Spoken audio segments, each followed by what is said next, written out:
Jocelyn is joining us today. Jocelyn McCurdy Keys. We've got an MLK pre-game special for you today. Jocelyn's going to be in DC covering the events that are going to be happening there next Monday. And it's not too late for you to get in your car or your VW bus or your Subaru or your Prius or your Mercedes and drive down there or take the bus, whatever. Wear a mask. Jocelyn, thanks for joining me on the program today. Hello, Juliana. How are you? Good. How are you? Lovely. It's very cold out.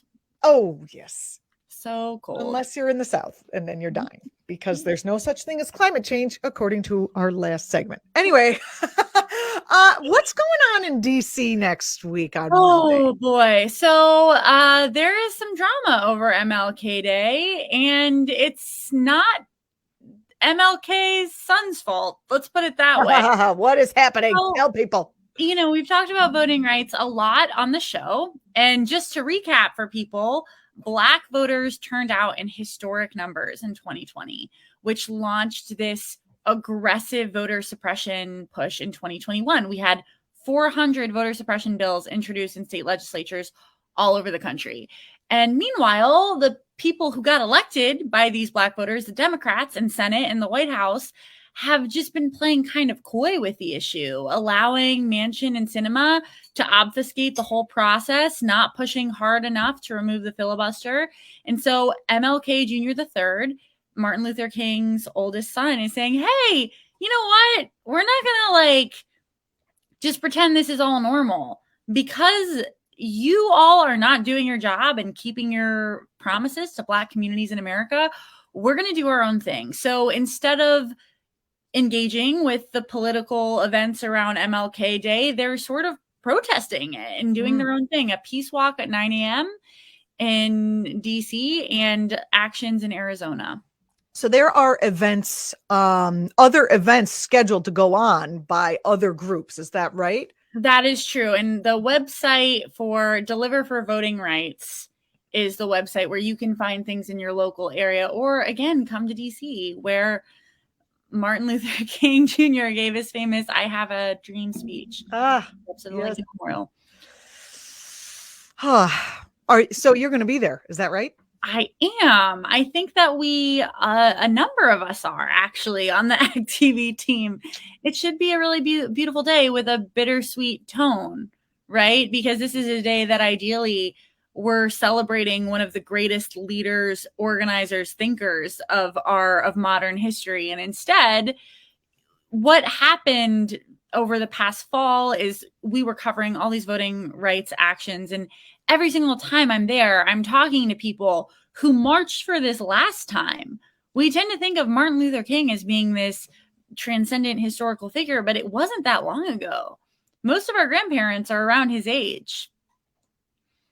Oh, gosh, that is so true. Yes, that is so true. Oh, I've noticed that the right wing and Fox and all these right-wing news segments have been quoting Martin Luther King for their own purposes, their own fascist, racist purposes.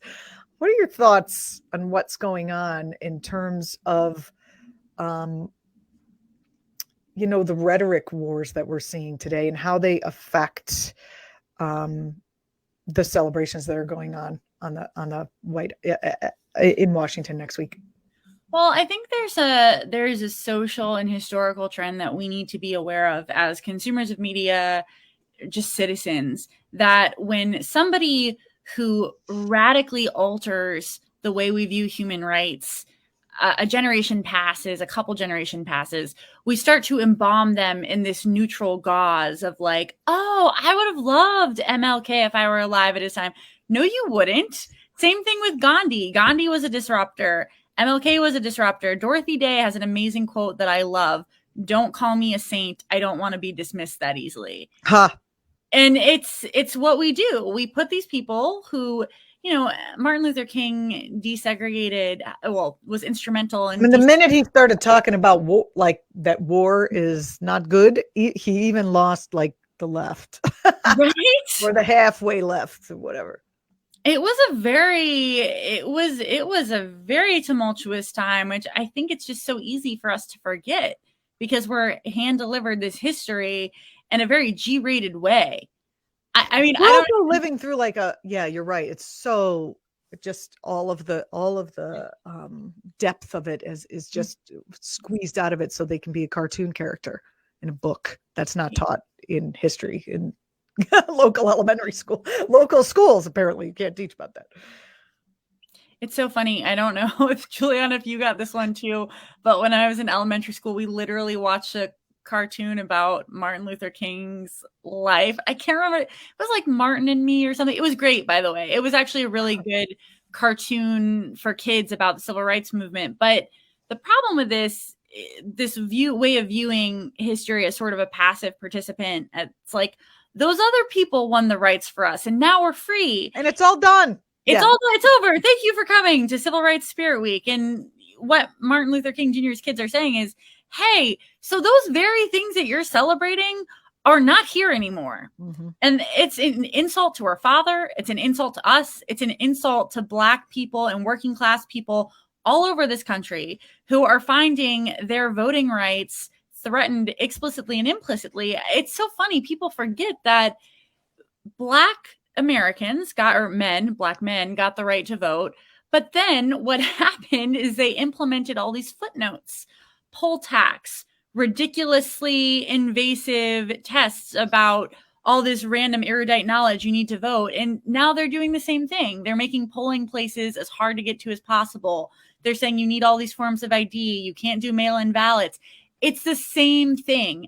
The lines of the script are not that different. Absolutely. Absolutely. And Biden has been out there saber rattling a bit this week about what he plans to do around voting rights. Any thoughts about what's going on that front? Well, the word from the organizers is it's not really enough. You know, President Joseph Biden was obviously has allegedly talks a lot about the need to protect voting rights on a federal level. But the things he could do put tremendous pressure on Democrats in the Senate to pass this legislation and remove the filibuster. He seems wary of doing, and it's not really clear why, right? Some people say it's because he's too focused on other pieces of legislation. Others think that that's just not his personality. But regardless, we need him to go full Lyndon B. Johnson and get some people to do what they're supposed to do. Yeah, we definitely need that. I don't understand. Does he not want to win next time? Because if he doesn't do this, he's not going to win. It's weird, right? I don't get it either. I mean, there is a concern about, and I've covered this, abolishing the filibuster before on the show, but there is a concern that if you abolish the filibuster, then the right is going to, they're going to use that to jam through when they get the opportunity any number of laws and horrible things that they want to do. Well, number one, here's my argument against that. They're going to do that anyway. First, they're doing it. They're going to do it. And, the experts that I brought on around filibuster reform have all said, listen, if we don't either reform or get rid of the filibuster at this point in history, it's game over for our democracy, because if we do because of all the gerrymandering and the other techniques that the right has been using to win, even though their voting populace is shrinking, if they win the seats, they're going to do the votes. You know what I mean? Right.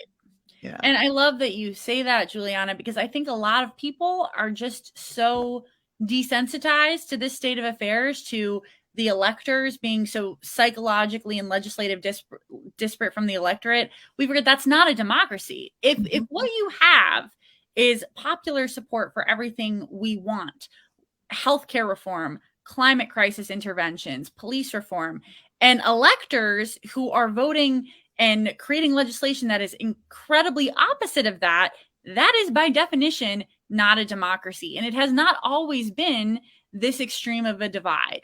Mm-hmm. It's interesting, once Barack Obama, our first Black president in the United States, became president, then the white supremacists went nuts and they got Trump elected.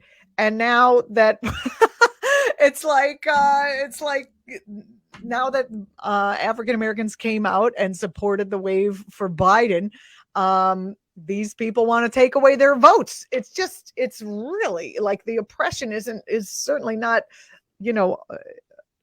subtle anymore. It's baffling. And you have a lot of more moderate Democrats coming out and saying, what are you guys doing? You've had Adam Gentleson on the show. He writes about how the filibuster, this fear that moderates, heavy air quotes, like Joe Manchin, well, if we abolish the filibuster, it'll be legislative chaos. It doesn't hold up to reality even a little bit. The filibuster is relatively new, and it was brought around to protect slavery. We don't need the filibuster to have basic comprehensive, and the Senate. And if they have to use the filibuster, they're going to get in. If the right gets in, if Republicans get in, the filibuster is working against them, it's going to be 5 seconds and they'll be done with it. Absolutely. So they're not afraid to utilize their power. Yeah. I don't know. I think those two excuses about what may be stopping Joe Biden might not be the only issues that are on the table. First of all, Joe Biden is a corporate candidate. And if the filibuster is done away with, then many things that the corporate state is supportive of will be voted down, or they'll be, our electors will be forced to vote them down or stand up and show who they really are. And then be voted out, because the people want what the people want, which is justice and a kind society. And I think that encompasses everything. I think that's actually very true. And it feels like this administration loves to use Congress as a crutch for why they can't act on the things that they were elected on, whether it's voting rights, student debt, aggressive. Oh, they're not going to do that because the banks have them by the. Yes. By the, yes. Yeah. By the legislative power, right? Yeah, by the legislative. Yeah, it's terrible. I don't know. Should we even keep pushing for the on the left for the release from student debt? I think it's a dead issue.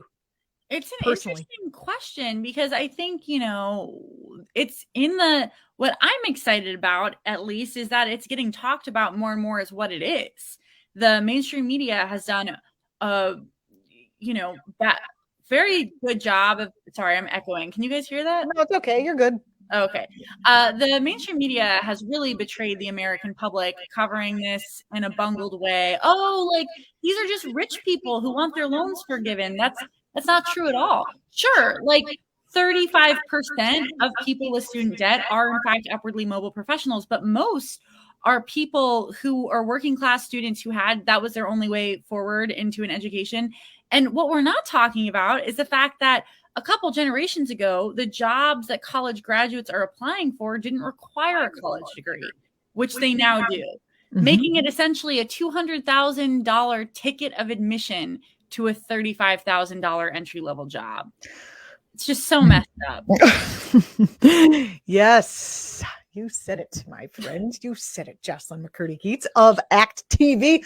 Okay, I know we weren't going to talk about this, but we did talk about it last week, so I need to know.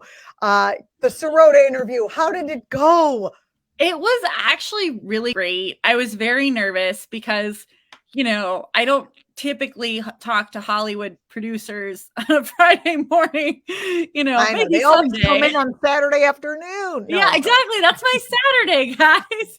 I was super nervous, but it was a wonderful interview, and I really do recommend everyone look at it.